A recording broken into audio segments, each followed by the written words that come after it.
Hey, welcome back. I hope you watched last week's video on how to solve a chess study and solution to one of the studies that I put up as a problem.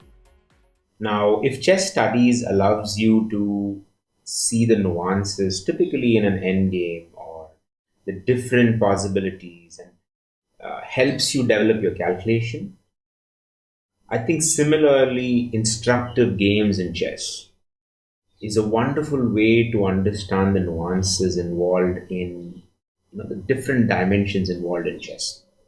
One such game is what I want to present to you today. This game was played maybe 150, 160 years back, but even today it stands the test of time as one of the best and most elegant game to explain to a beginner the deeper dimensions of chess. So what do I mean by the deeper dimensions of chess? Now, typically when somebody learns the game of chess, the level at which we operate is that of a novice. It's that of looking at material. The more material you lose, the greater your chances of losing the game. The more material you gain, the greater your chances of winning the game. But often this alone doesn't let you cross and get into victory, because you have to understand that there are higher dimensions of attack, position, space, strategy, tactical awareness. So all of these things also come into play. So what that basically means is it's quite possible to have very less material but still win the game because you have an attacking position. Okay, this game is one such example. So let's get started right away.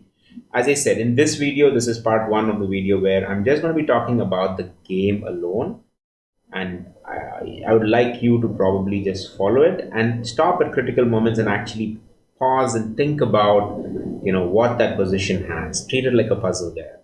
And in the subsequent parts, I would stop at specific critical moments of the game and then talk about how to understand that position, how to understand that particular situation, and what are the lessons that we can learn from that. Let's get started.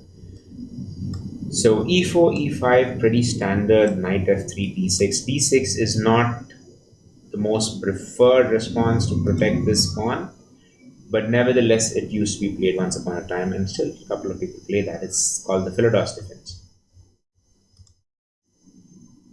Okay, so immediately white jumps with d4, trying to grab the center, and usually at this point you would end up seeing an exchange. Black decided something very unique. He said, okay, I'm going to pin your knight, and therefore there'll be some kind of constraint instead of defending my pawn. White takes it. Now here comes the first problem, which is if black takes it back, then you would end up with a queen exchange. Black loses castling rights. So let's do that. You end up with a queen exchange, black loses castling rights, and then you have to come back here to protect this pawn. Nevertheless, you're pawn down. So this is not the ideal move for this reason, and therefore black has to decide. So let's go back to d4, and then once white captures it, black decided to take this. Okay, now while this might look like what's the big deal, bishop came here, he captured the knight. The problem is it's a different dimension here. You're wasting time, you're wasting moves. You moved your bishop all the way, took two moves, only for it to disappear from the board. In chess, a lot of dynamism comes from the pieces that's actually on the board doing something. So exchanges and captures should be well thought out. Black's probably missed the gun here. Now, what that affects is it's not just enough to identify a blunder, you should also know how to take advantage of it.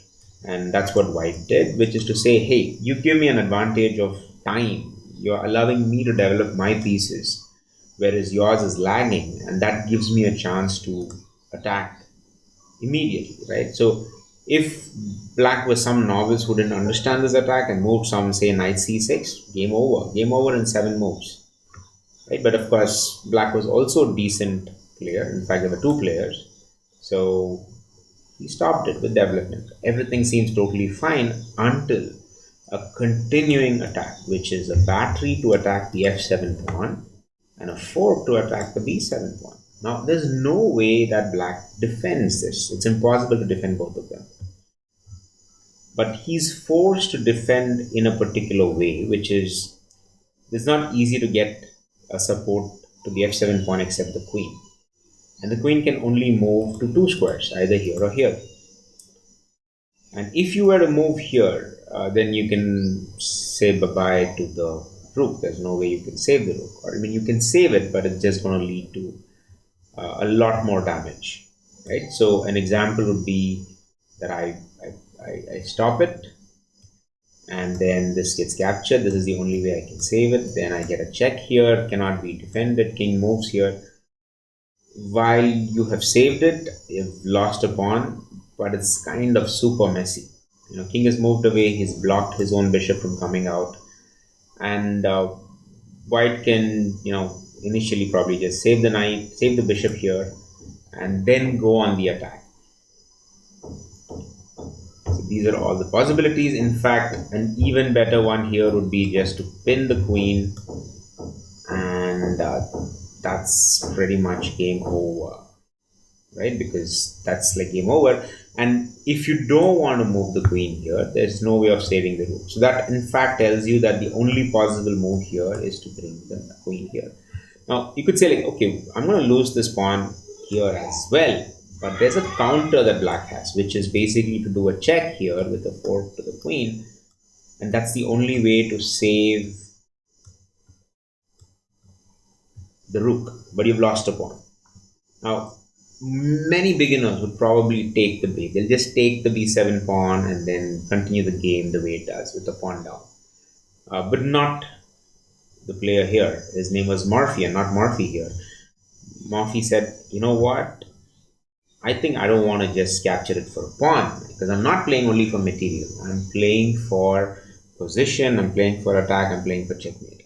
So I know that if I follow the principles of chess, it's going to take me to a win. And the principle of chess is I want to prevent this possible check so that I can get my b7 right away.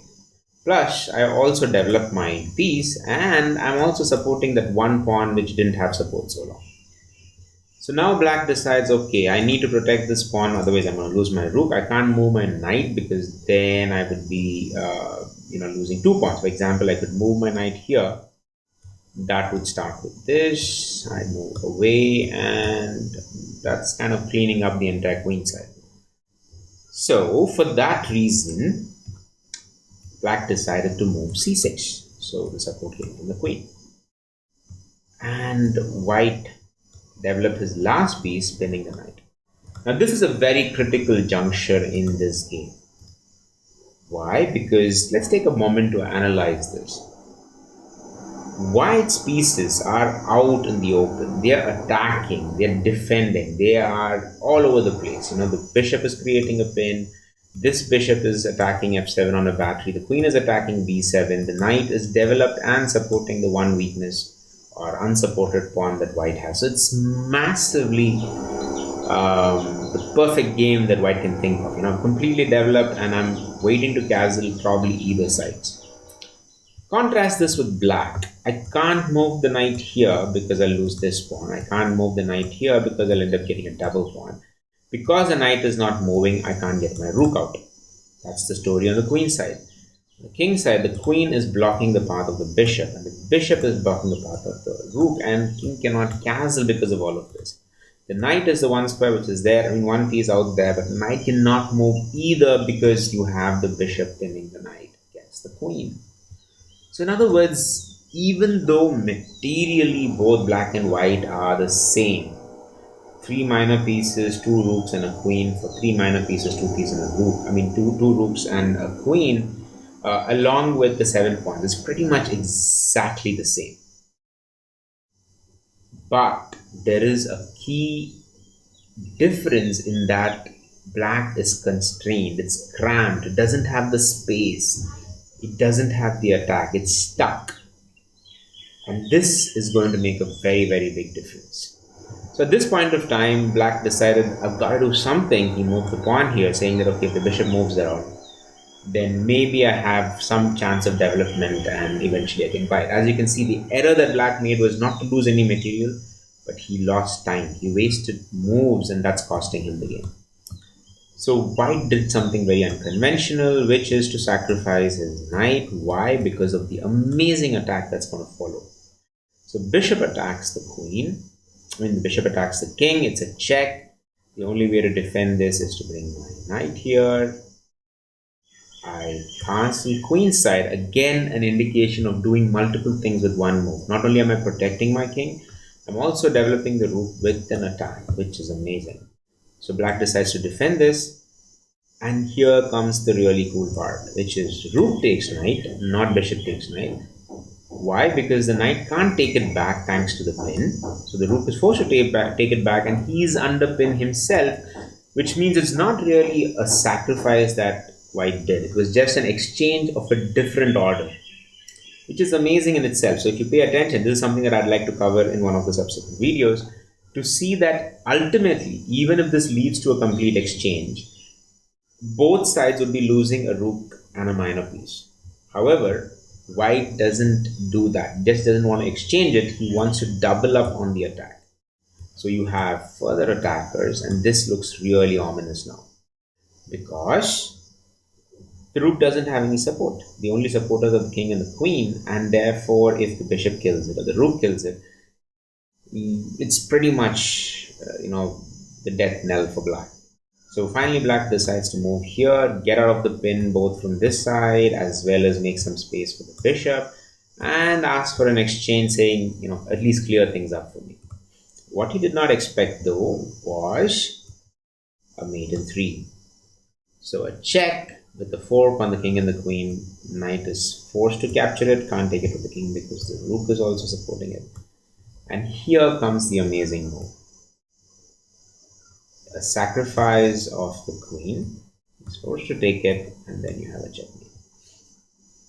Take a moment to look at the position. Black has so much more material than white. All white needs is just a rook and a bishop to finish the game. And that was the beauty of Murphy. If you analyze most of his games, it would be like a man literally kind of has a bullseye view of trying to get a checkmate. The rest doesn't matter. And that's why it was called the romantic era of chess, because you could do sacrifices, you could lose your pieces, and you could do all kinds of cowboy stuff, as long as you could get that checkmate, right? The attack kind of ruled the game. And this was one such example. And today, maybe when you go to a higher circuit in chess, probably at the levels of masters and grandmasters, that kind of romantic chess is no longer going to work. But among beginners, it still works because it allows you to still discover the dimension of attack. You stop clinging on to material. You are willing to let go of material because it could lead you to a checkmate. And ultimately, my favorite lesson is that chess is emergent complex, which means you cannot predict that this was going to be the end and work backwards. There's too much probability involved for you to really say that this was the move that I saw in my mind in move number 1. This is move 17, and then I work backwards. It's not going to work like that. It doesn't happen that way. This is emergent complex, which means as the moves go by, new opportunities are going to emerge. But in chess, those opportunities emerge when you follow the principles of chess. And it's very similar to business or life. So if Morphy taught us one thing through this game, it was follow the principles of chess, work on your attack, and the situation would present itself with such amazing checkmates. I hope you found this game and the analysis useful. If so, please share your comments. Click on the subscribe button and click on the bell icon so that I can see you in the subsequent parts where we will actually take specific positions and go deeper into that to see and understand what is it that we can learn to apply in our games. Thank you so much.